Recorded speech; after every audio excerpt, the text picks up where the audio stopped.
Welcome to the full button tutorial of the 2024 Toyota Grand Highlander Platinum. We're sitting in a gas model. They also make the hybrid. Typically in the tutorial, we will start from left to right. Then we'll work our way over to buttons near the shifter, and we'll finish up the screen. With that said, let's begin. Starting with the seat, we can adjust the cushion up and down to create a slant, forward and back, and twist the back section as well. This lever here is the recliner for your back, and we have a two-way lumbar support, not a four-way, like some Toyotas have. On the door, starting up top, we have the seat memory for two drivers. To set the setting, just adjust your seat to where you want to, then hit set, and whichever seat you prefer to. Then when you change the seat, you simply push the button and it will adjust it to the setting that you saved it to. On the door card over here, we have the button to lock the windows. And we have 4 auto down, auto up, one touch windows. The lock buttons ahead, you'll notice on most Toyotas there's 2 little nubs where you can feel so that you don't have to look down. That way you know which button is actually going to lock the doors. And the one without the little nubbies is the button that will unlock the doors. Moving forward, I can simply tap the L or the R and toggle the mirror adjustments for the side mirrors. And I can select between auto folding mirrors, or I can fold them on the fly. On all Toyotas, you have locking floor mats. When the arrows are lined up, the floor mats are locked. To unlock, you simply twist, and the floor mat comes undone. Whenever you get your car washed, always make sure that you remembered to lock your floor mats so that they don't accidentally slide under your brake pedal. On the bottom portion of the driver's side dash, we have the lever for the hood and an illuminated button for the locking gas cap. Working our way up, there's a little door here for some storage. And then I have 3 buttons on the Platinum. I have the activation for the auto high beams, the heated steering wheel, and the button for the power back door. The power back door can also be operated the same way from the key fob and the button actually on the door. You can set the height adjustment from the MID screen, which we will get to, or you can adjust it from the hatchback itself, which, to keep it super simple, once the door has opened up to the height that you want it to, you can stop it short, and then you go onto the hatchback and hold that interior button inside the lip of the hatchback until it beeps 4 times and your new height has been set. Hiding behind the steering wheel, we have 3 buttons here. The first button will change us through the trip and odometer. So by pushing that once, we will see the miles on trip A on the bottom left here, trip B, and the service, and the actual odometer. When I get back to trip A, I can push and hold to clear. Same thing for trip B, push and hold to clear. Next to that button is the adjustment for the speedometer and interior button brightness. So that's a speedometer with a light bulb symbol and an up and down arrow. These 2 buttons will change the brightness to the gauges here. So I can tone them down a little bit at nighttime or keep them as bright as I want. The left stalk of the steering wheel will adjust the lights and use the turn signals. So starting using this notch on the bottom position, this is daytime running lights off, which means you'll be riding with no exterior lights and no interior lights, only your screen will be lit up. Not a great idea for regular driving. This is. When you go to auto, you will have the daytime runner lights, which increase your visibility, but not the tail lights. However, when you're driving through a dark area, like under a big bridge or a tunnel, or it gets dark out, the tail lights will kick on, the main headlight beams, and all your interior buttons will light up. Parking lights overrides that and will give you the tail lights all the time, and the dimmed down front lights. Great for when you're parked and you want to be identified and have your interior lights lit up. And of course the manual override for the headlights in case you like to drive with the headlights on all the time, or in case it's raining, snowy, or foggy during the day and the auto would not have put on the taillights, that will give you the taillights, which are great for when the visibility is decreased. The ring over here will toggle you between fog lights on and fog lights off. Very simple. The fog lights will operate when the car has automatically put on the full headlight system or you put on the full headlight system yourself. On this car, the fog lights will not come on with the parking lights like they do in the pickup trucks. On the right stalk of the steering wheel, we have the operation for the wipers. On the Grand Highlander Platinum, the first click down will put you in automatic mode. The wipers will wipe once just to remind you that you're in automatic, and you can change the rain sensing sensitivity with the ring right here. On some Toyotas, this would be the intermittency level, but on this car, it changes the sensitivity, and as the rain increases, the wipers will wipe faster. If you were to click it down again, it would be a low constant speed for those wipers, and if you click it down to the very bottom, it's going to be a high constant speed. Besides using the different speeds here on the front wipers and adjusting the brightness, we have a section here for the rear wiper. There are really only 3 positions. We have the off position for the rear wiper, intermittent, which is just once in a while constant, and then on, which is a steady constant speed for the rear wiper. On the top of this stalk, we have a couple symbols here. The symbol here with the wedge shape is the front windshield. So if I pull the stalk towards me, it will spray some washer fluid on the front windshield and wipe a couple times. If I push this away from me, the square shape is the rear windshield. It'll spray some washer fluid on the rear windshield and wipe a couple times for the back window. On the steering wheel, we have some new things that we haven't seen on Toyotas. I'll start with the first thing. We have the driver camera. So this camera here will actually record you, and it will dictate whether or not you're paying attention to the road. Certain safety features on the Toyota Safety Sense will rely on this, and we're going to dive a little bit deeper when we get into the settings inside of the MID.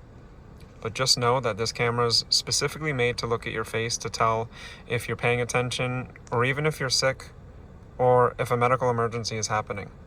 But with that said, let's move on to the buttons on the sides of the steering wheel. Starting with the left side of the steering wheel, we have the pad that we've known with Toyota with the up, down, left, right arrows, the OK button, and the back button. The OK button will select different items on the MID here, and the back button will bring us back from one of the menus. You'll see as we get into that MID, which is part of the speedometer cluster, that some settings you have to push and hold the OK to access that menu, and some you simply push OK. The reason Toyota does that is so that you don't accidentally change some very important settings. Down here we have the phone symbol. This will answer and hang up phone calls, and there used to be a separate button here for the hang up, but Toyota just figured they'll make it easy. You can pick up and hang up with this. And if you're connected, which you likely will be with your smartphone, your Siri or your Google Assistant can be activated with the voice command button. But if you're not running a smartphone, pushing this quickly will activate Toyota's software.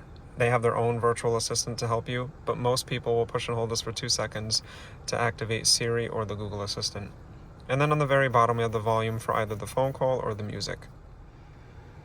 Onto the right side of the steering wheel, we have different buttons for the cruise control system, and then we have the lane departure alert system, song changes, seek and track for the radio, and mode, which will be AM, FM, Bluetooth, or if I push and hold this, it'll pause and mute the music. Now, when I push this button up top, it will activate the cruise control, and then I can increase the speed or decrease the speed here. I can cancel the cruise right here, and I can change the cruise control mode. So with Toyota Safety Sense, you do have the dynamic radar cruise control, which uses this button here to change the following distance sensitivity. But if you're not comfortable with the radar cruise control, you can push the button again to do the constant speed cruise control. And there's a couple different symbols. So you'll see on the screen here, there's a symbol that looks like a speedometer with an arrow. That's going to be your constant speed cruise control. If I push that mode button again, it'll change it to the little symbol with the car, and notice how the arrow, that's the adaptive cruise mode. The arrow shows, and then if I were to push it again, it changes it to regular cruise control mode. So you have that option just by using the little cruise control mode button right over here. And lastly, on the steering wheel, you'll notice tucked away are the paddle shifters. For going down in gears and up in gears, I can operate that by going into manual mode on the shifter, which we will get to soon. To adjust the steering wheel, there's a classic lever over here. You can just pull this down, and you can telescope the steering wheel, lower it or raise it, and pick whatever spot works for you. Once you pick it, you can lock it right back in place. The speedometer cluster is now part of the MID, and on this 12.3-inch display, which I have a separate video for that I encourage you to check out for some advanced settings, you'll notice that the inside of each one of these gauges has its own MID that you can change what shows. But at a quick glance, on the left here, we have the RPMs of the vehicle. If you were driving a hybrid, it wouldn't show you the RPMs, but it would have an RPM simulator, which will show you charging, eco, and power, and that needle would change. So you can just kind of see what the driving is, the drivetrain is doing. On the right, you have a very easy to read speedometer in analog style. On the very bottom left, we have the engine temperature. I also have my trip B, which I'll go back to the odometer on this vehicle. And on the bottom right, you can see the fuel level marked digitally here, and your range, which is really nice to see at a glance. The little red symbol says that my seatbelt's not on, and park doesn't mean I'm necessarily in park, it just means my parking brake is activated, which we'll dive into. All the new Toyotas now have an electronic parking brake that applies on its own, and you'll know that parking brake is on when you see the park in red. Up towards the top, it'll always show you the temperature outside. We're on the digital speed right here, which most people like, and you can tell you're in park right now because it says P. So if I were to get out of park, you would see the parking brake disengages, and it now says R. If I go into drive, it says D, and then I can put it in park, and within a couple seconds, park lights up for the parking brake. And you might ask yourself, what are these two little red lines down here? These are the stoplight indicators. So when I'm stepping on the brakes, it gives me an indicator to let me know that those brake lights are working. This is very useful for people that are using some of the automatic features in Safety Sense and then want to see when the Grand Highlander is actually braking. If you don't like that, you'll see shortly that you can actually turn that off. And lastly, there's a couple symbols up here, which the symbols will change as you drive the car, but you can see that we have the lane departure alert on, which alerts you when you're going out of your lane. It actually has steering assist, which will steer you back in your lane. And the driver support system, these little lines are going to change colors. They'll be gray when nothing's happening, they'll be green when it's working, and then they'll be yellow when it senses you're going out of the lane. There's different color coordination for these systems, which makes it a little bit more easy. And then over here, like I mentioned, we have what cruise control mode we're in, which we can change. Now let's dive in a little bit deeper without going crazy, because like I said, in the description there will be a link to the tutorial video on this 12.3-inch display in and of itself, but there are some things unique to this vehicle that may not be in that video. So using the left and right arrows, you'll see on the bottom of the screen I have page 2, page 3, and page 1. As I go through each of these pages, notice how the MIDs inside of each gauge changes.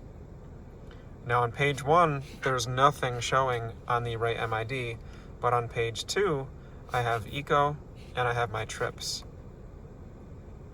So to keep things simple, I'm just going to show you very quickly how to change what shows on those MIDs before you go off and explore the tutorial for this screen. If I push and hold OK, these little dots will pop up and I can go up and down and I can see different stuff inside the center. But if I go to the right, it'll give me the option to change what shows on that right MID. Now say there's something in here that I want to show but it's not actually available, I can go to the right again and select what's available to adjust and what's available not. This kind of helps reduce redundancies. Then I can use the left arrow to go back and set it, and then the left arrow to go in the middle. Same thing for the left. I can pick between the selections that I chose to be available, or I can change my available selections based on redundancies, because you wouldn't want a trip A on the left and the trip A on the right for obvious reasons. Now in the center, I can go through a couple different things here. I have messages. If the car needs service, it'll store it here if there's something wrong.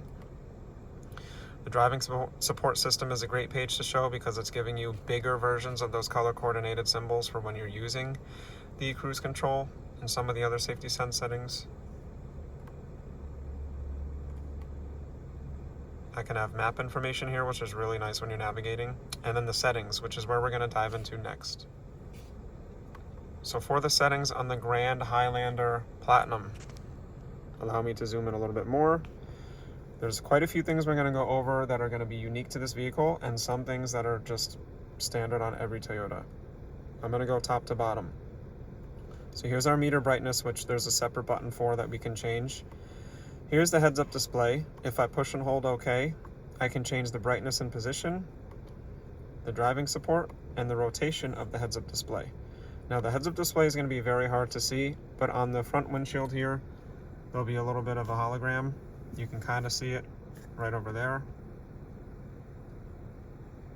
It's going to give you lots of different information about your drive. Down to the lane departure alert, this is standard on Toyota Safety Sense. This alerts you when you're going out of your lane and will even steer you back in the lane. If I hold OK, I can turn it on and off, change the alert options, so I can do audio or vibration.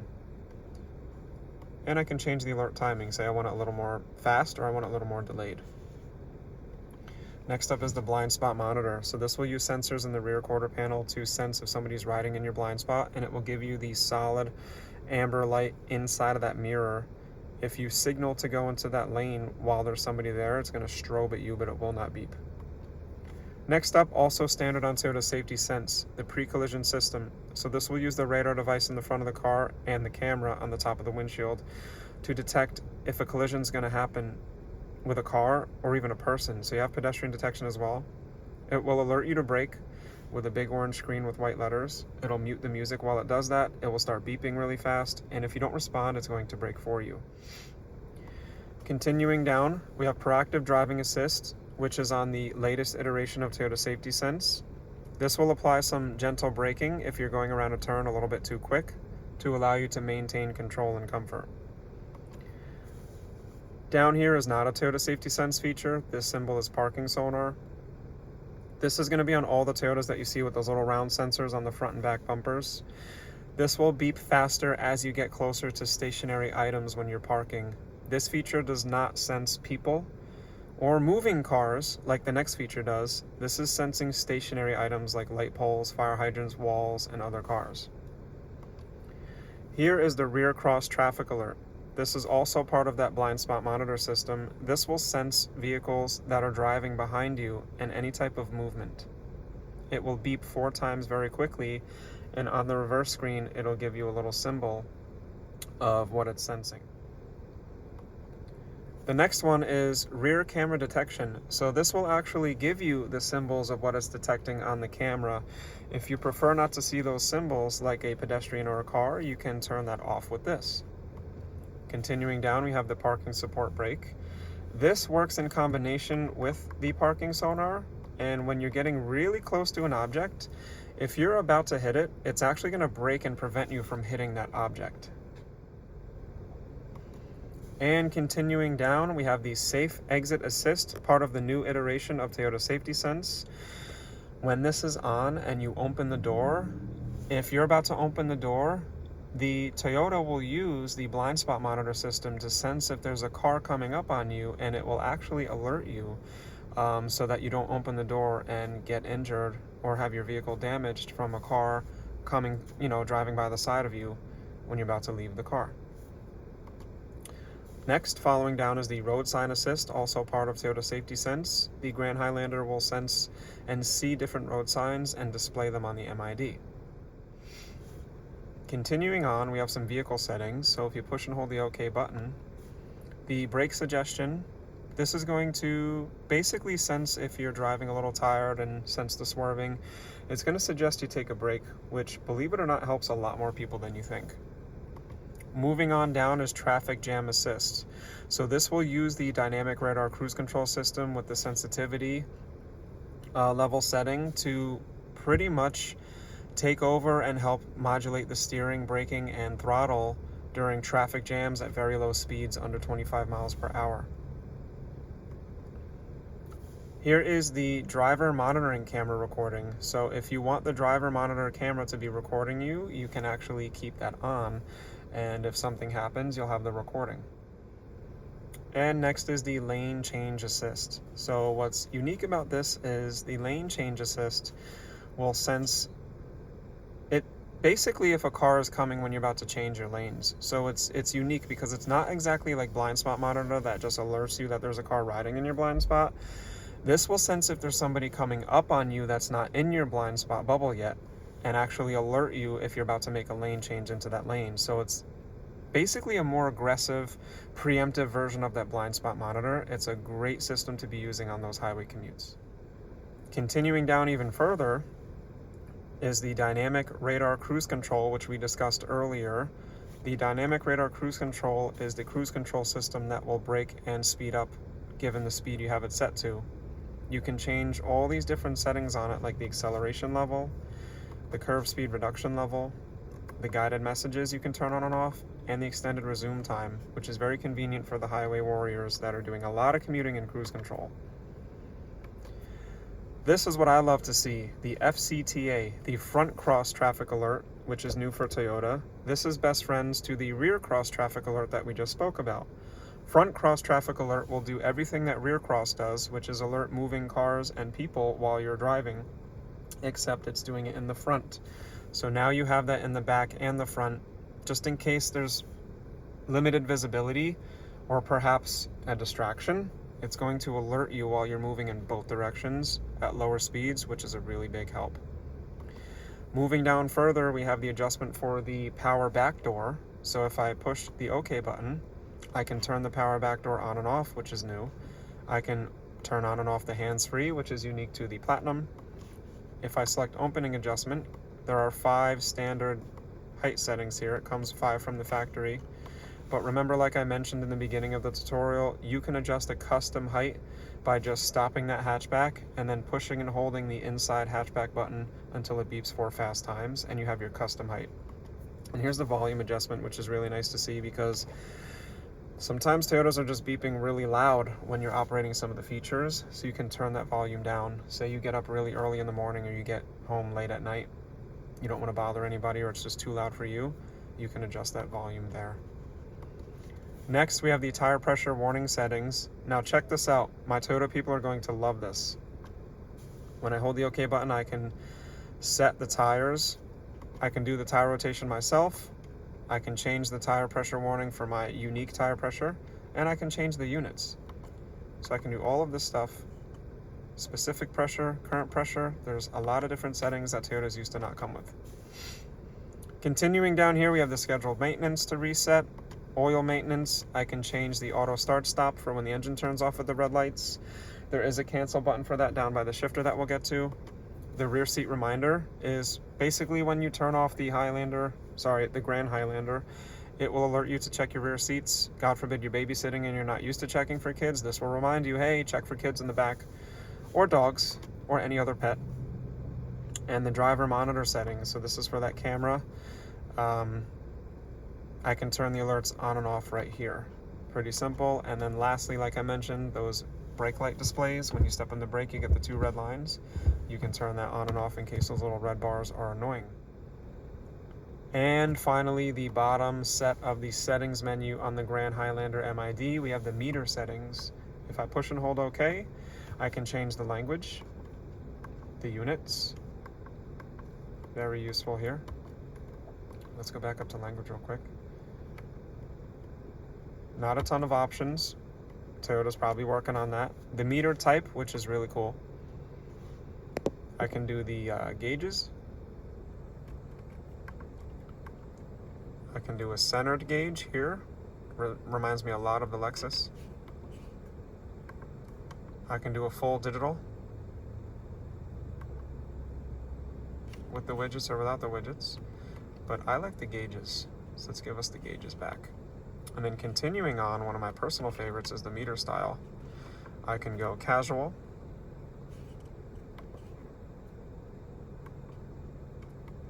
smart, which is from the factory, tough, great for the trucks or if you just want that truck vibe, and sporty, if I'm one of those fast riders. Let's go back to smart from the factory. Continuing down here, oh, won't let me do the dial type yet. We have the eco indicator, which will basically pop up if I'm driving economically. The fuel economy, I can do trip average versus total average. That's useful. I can see distance and total time. So you can customize all these different things. The pop-up display, those are those little pages that pop up when you make changes to things. You can adjust what has a pop-up display and what does not. That's really useful because some of the pop-ups are really annoying. You don't need to see them all the time. And of course, back to default settings. And therein lies the settings on the 12.3 of the Grand Highlander. Now, This could suffice as a tutorial for the screen on its own. However, I do recommend you check out its own tutorial if you want to dive a little bit deeper. The car does come with a quick reference guide that helps too. But we've digested this as much as we can for now. Let's take a breather because it's about to get a little easier. Next, we're going to talk about the buttons near the shifter. Buttons near the shifter. Starting from here, working our way up and typically left to right, I'd like to start with this button. This will change the auto start-stop system from working to not working. The catch is when you push this, you have to push it every time you start the vehicle. The auto start-stop system is the system that turns the engine off when you come to a stop. If you're not a fan of that, you can kill that system, and you get the little orange symbol over there on the left, signifying that the system has been turned off. But you have to do it every time you start the car. A little bit of a bummer. I wish you could permanently do it, but it is what it is. This button here will turn off the vehicle stability control. So if you parked the vehicle and you want that traction control and the vehicle stability control to be turned off, you can push that, it'll turn it off. And the only time you'd really want to do that is if you parked and you got a bunch of snow that you got to kind of dig through, or if you're going to be on a gravel or a mud trail, maybe even with sand. And speaking of sand, there are a couple different drive modes. So if I twist this multi-terrain select to the left, it'll put me in mud and sand mode. So let me show you what the display looks like here. I got a nice little animation. That's going to adjust the all-wheel drive system to handle mud and sand more. Now if I twist it clockwise, it's rock and dirt. Same thing, it's going to adjust those systems to handle rock and dirt trails a little bit better.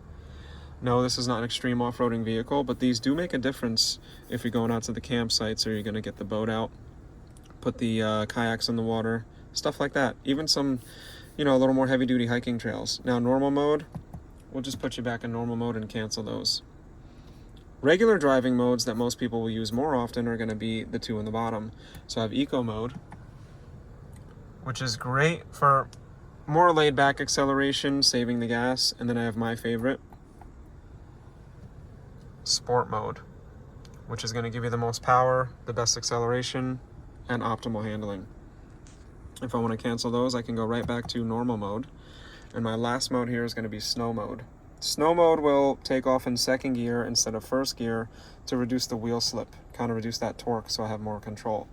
And lastly over here is the decline assist control. The Toyota Grand Highlander will keep a speed of around 18 miles per hour and brake on its own while you focus on the steering for the really, really steep hills. Very useful in certain scenarios. Working our way towards the shifter, we have two brake buttons.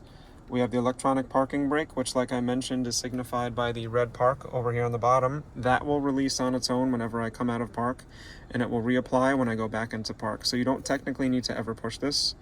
But the brake hold button is really nice because that will allow me to come to a stop and take my foot off the brake while I'm still in drive. And what's nice is it only works in drive because I don't have to think about what direction the car is going to go in. As soon as I step on the gas, I know it's going forward, and then when I come to a stop, I can take my foot off the brake and it holds it for me. You have to be buckled up for it, but it works great. Really good for people who have sore feet, injured feet, knee injuries, stuff like that, long day at the gym. Use your imagination, or if you're just lazy, really nice feature to check out. To the shifter. Nice overhand grip. There's a little button you can push straight down to drive. If I go over to the M manual mode, I can toggle forward or back in the gears. And then that's when I can use these paddlers to paddle through the gears like this. And it's going to show me what gear I'm in right in the middle over here. At any point while moving, I can go back to drive, and then once I'm done, right back down, and within 2 seconds, that parking brake will reapply for you. Simple. But before we move on from that, when you're in reverse, your backup camera activates with the parking sensors. On the Platinum, we have the 360 view monitor, and there's a couple settings here we can operate. So I can change the cornering view, vehicle view under vehicle, which is nice. I can change the vehicle body color.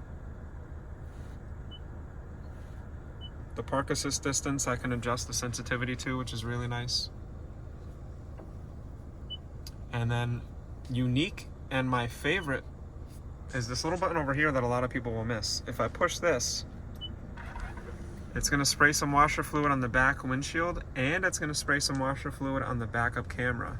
So if you got some dirt or salt on there, you can just do that real quick and it makes it really visible. Moving forward, we have the push button starter for the Grand Highlander. This does operate like a turnkey, so you have to push the brake and push it to start the vehicle. If I have no brake and push it once I get the radio, and if I push it a second time with no brake, it'll turn on the HVAC system and run me in a battery mode. But do be advised, the HVAC system is going to drain the battery pretty quick, so you might want to just stick with the radio if you're running it off the battery. This button over here gives me my 360 view monitor. So it does a perimeter scan, so you can see all around you, make sure there's no little kids playing around. After it does a full scan, it's going to scale back and give you an overhead view. And then after a certain speed, that's going to go away so that you're not distracted looking at the camera. And then over here we just have the wireless charger, which the phone goes long ways, and 2 USB plugs as well. Right above is the button for the hazards. Not your park anytime lights, hazards. And next is the climate control. So Toyota thankfully has kept their climate control systems very simple. They're also individualized with their own buttons instead of operated through the screen. To keep it very simple, each one of these knobs operates the temperature for each side of the car. If we're synchronized, you'll see all 3 zones will change. But we can unsynchronize just by changing our own temperature here. And now I can have 3 different temperatures. To resynchronize, the sync lever here will synchronize me, and I can go right back to where I want to be. On the very far left, I have the ventilated seats, 3 different levels, and the heated seats, which I like that they did a separate color LED. On the very opposite side, which is where it should be, is the same thing for the passenger. I can go into auto mode, which will change the direction and fan speed depending on what I have it set to, and the intelligence of this computer will adjust that on its own, which is really interesting, but I like to keep a nice low fan speed constant. We're all different. My front defrost and rear defrost are right next to each other, which makes perfect sense for the cold weather. Also, next to them is the defrosting wiper blades, which makes a lot of sense. So I can push all 3 on the cold days, and those side mirrors will defrost as well. I can turn the system off like this, and I can resume it by just pushing the fan speed up once. Notice how everything is near where it's operated through, which is really convenient. For the air direction, I can put the lever up or down, and it will actually change the direction accordingly. And moving on, the AC button is inside of the passenger's temperature knob, so I can turn that on and off, and recirculate is right next to it, which makes sense because on the hot days you want to recirculate the AC air. I call this the keep the fridge door closed button. If you're running the AC to cool the air, this keeps the fridge door closed and recirculates the cold air, makes the car work less hard to keep it cool.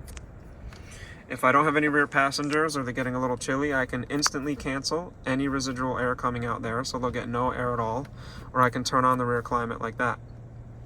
So it's nice to have an on and off button, but this, not only does this will turn it off, but this will actually cancel any of that residual air, symbolized by the little X by the rear passengers. So that's interesting.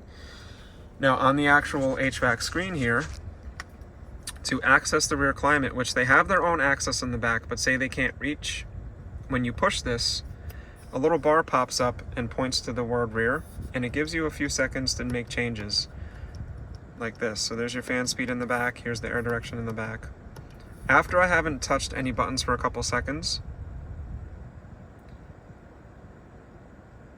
it reverts right back to the front, which is very convenient, so that you'll be able to assume that you're adjusting the front pretty much every time you touch it, and you have to actually do this to access the rear. That way it's fast, which I think is very ergonomic on Toyota's part.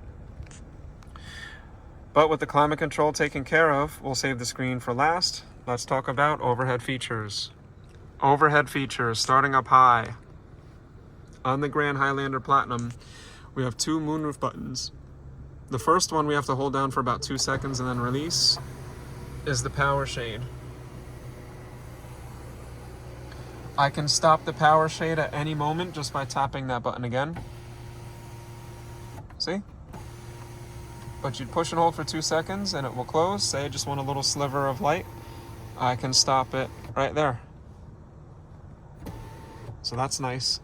And then opening the moonroof, we have the open button and the close button operates the same way. You just push and hold for 2 seconds and that will open up for you, and it goes over the body on this vehicle. I have the individual light buttons.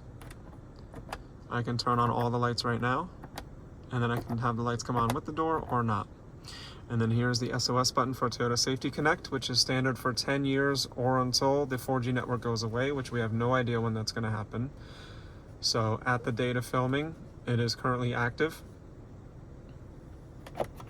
And a simple little sunglass holder or driving glasses. No more little mirror here like we used to get in the Highlanders. I guess they deemed the conversation mirror no longer necessary. On this rear view mirror though, we have a few buttons. We have the garage door openers for HomeLink, and then we have some settings buttons because when I flip this lever, we get the digital rear view mirror, which is interesting. It gives you a much wider view. Notice how I can see both garage doors, but when I do this, I can only see that one garage door and it's far away. This is up close and wider. And of course I can change some settings in here. I can adjust the brightness, up and down, side to side, tilt it, zoom in, do the lighting on it, automatic lighting, HomeLink, all that good stuff can be adjusted right on that digital rear view mirror. And that wraps it up for the overhead features. Let's do a quick crash course on the screen. So here we are by simply connecting to Bluetooth, and if you're the new owner of the vehicle, activating your account with the Toyota app, you can run your Apple CarPlay or your Android Auto. So we have a toolbar here on the left which will show the apps that you've most recently used. You have the time, your service, your phone mode on your phone, and a little symbol here to go through your different apps that are compatible with the Grand Highlander.